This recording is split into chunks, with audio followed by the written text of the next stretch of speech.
Hello everyone, welcome to Arviso's English. So students, in this video we are seeing 9th standard semi-English lesson The Fun They Had passage 1. तर मित्रांनो, या व्हिडिओमध्ये आपण The Fun They Had या lesson मधील passage 1 बघणार आहोत. Let's get started. Margie even wrote about it that night in her diary. On the page headed 17 May 2157, she wrote, Today Tommy found a real book.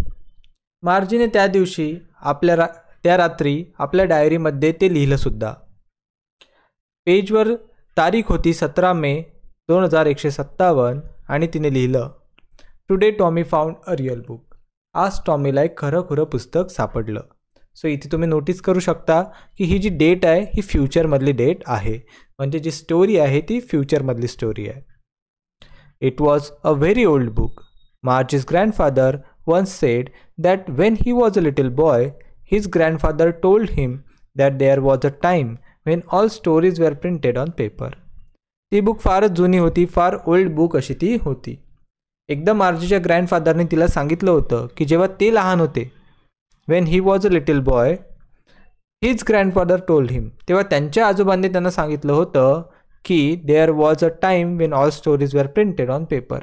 एक वेळ अशी होती किंवा एक काळ असा होता की सर्वच्या सर्व गोष्टी स्टोरीज या पेपरवर प्रिंट केल्या जायच्या. म्हणजे मार्जी जी आहे तिच्या आजोबांनी सांगितलं होतं की त्यांच्या आजोबांनी त्यांना सांगितलं होतं की एक काळ असा होता जेव्हा सर्व स्टोरीच्या पेपरवर प्रिंट असायच्या. They turn the pages which were yellow and crinkly and it was awfully funny to read words that stood still instead of moving the way they were suppose to on a screen, you know. So they turn the pages. त्यांनी pages पलटले पुस्तकाचे. Which were yellow and crinkly. Pages कसे होते, पिवळे आणि असे crinkly म्हणजे त्याच्यावर वळ्या अशा पडलेल्या होत्या. It was awfully funny to read word that stood still. आणि त्यांना वाचायला खूप फनी, खूप गमतीदार ते वाटत होतं, कारण त्या बुकवरील जे शब्द होते ते एकाच ठिकाणी थांबलेले होते, instead of moving the way they were suppose to on a screen. नाही तर त्यांच्याकडे ज्या बुक्स होत्या, म्हणजे त्यांच्या स्क्रीनवर बुक्स होत्या, त्यावर जे लाईन्स असायचे किंवा वर्ड्स असायचे ते मूव्ह करायचे, इकडून तिकडे हलायचे. पण त्यांच्या हातात जे पुस्तक होतं त्या रिअल बुकमधले जे अक्षरं होते ते एकाच ठिकाणी चिटकून होते, ते काही आपली जागा सोडत नव्हते. ते बघून त्यांना फार ते मजेदार वाटलं. And then when they turn back to the page before, it had the same words on it that it had when they read it the first time.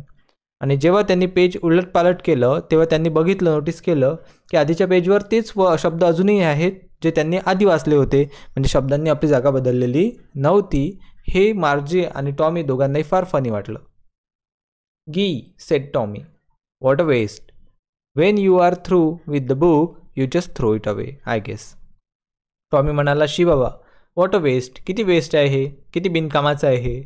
Wien you are through with the book, जेव्हा तुम्ही पूर्ण पुस्तक वाचाल, you just throw it away I guess. मला वाटते की हे फक्त तुम्हाला फेकून द्यावं लागणार. त्याचं म्हणणं होतं की हे पुस्तक किती बेकार आहे, एकदा वाचलं की याचं काही कामच राहणार नाही, याला फेकून द्यावं लागणार. Our television screen must have had a million books on it and it's good for plenty mower. तो म्हणतो की आमच्या टेलिव्हिजन स्क्रीनवर तर मिलियन्स ऑफ बुक्स आहेत, म्हणजे लाखो पुस्तकं आहेत, आणि नक्कीच त्यामध्ये अजूनही बरेच पुस्तकं मावू शकतात.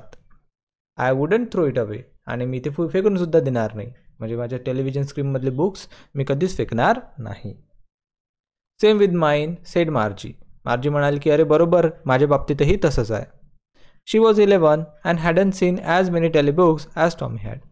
मार्जी जी आहे ती 11 वर्षाची होती आणि टॉमी एवढ्या टेलिबुक्स तिने आजपर्यंत बघितलेल्या नव्हत्या. ही वॉज 13, कारण टॉमी जो आहे तो 13 वर्षाचा होता, मार्जीपेक्षा 2 वर्ष मोठा होता. She said, where did you find it. मग मार्जी म्हणाली, तुला कुठे सापडलं हे पुस्तक. In my house. He pointed without looking because he was busy reading in the attic. तो म्हणाला की माझ्या घरामध्ये सापडलं, आणि त्याने बस न बघता तिकडे फक्त पॉईंट केलं, कारण तो पुस्तक वाचण्यामध्ये खूप बिझी होता. इन द अटीक, त्या अडगडीमध्ये, मला त्या कचऱ्यामध्ये किंवा जे आपण म्हणतो ना भंगार आहे त्यामध्ये मला ते पुस्तक सापडलं. What is it about. मग मार्जी म्हणते की ते पुस्तक कशाबद्दल आहे. स्कूल. तर टॉमी म्हणतो की ते पुस्तक शाळेबद्दल म्हणजे स्कूलबद्दल आहे. Margie was scornful. School. What's there to write about school. I hate school. Margie जी होती तिचा म्हणजे जो मूड होता तो ऑफ होऊन गेला. तिला ते फार निराशाजनक वाटलं की शाळा, what's there to write about school, शाळेबद्दल लिहिण्यासारखं काय आहे. I hate school. मार्जी म्हणते की मला शाळेचा तर फार राग येतो किंवा मला शाळेचा तिरस्कार वाटतो. सो मित्रांनो, हा होता passage 1 of the fun they had lesson. I hope तुम्हाला समजलं असणार. पुढच्या व्हिडिओमध्ये आपण यातील नेक्स्ट पॅसेज बघूया. तोपर्यंत टेक केअर. Good bye.